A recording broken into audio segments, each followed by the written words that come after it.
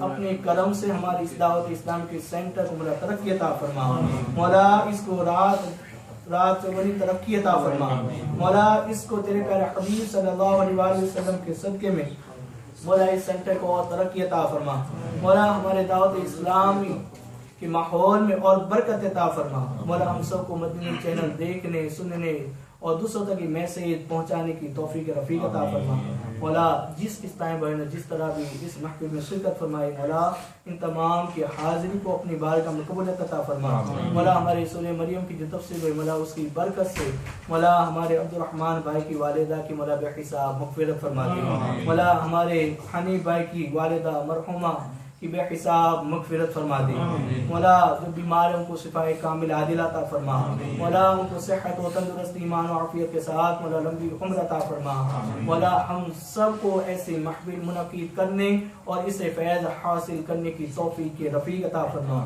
ہمارے بچوں کو ترقی عطا فرما ان کے دین و ایمان کی مولا حفاظت فرما ہمارے ایمان کی حفاظت فرما ہمارے اعمال کی حفاظت فرما ان اللہ و ملائکتہ یصلون علی النبی یا ایھا الذین آمنوا صلوا علیہ وسلموا تسلیما صلی اللہ علی محمد صلی اللہ علیہ وسلم سبحان ربک رب العزۃ عما یصفون وسلام علی المرسلین والحمد للہ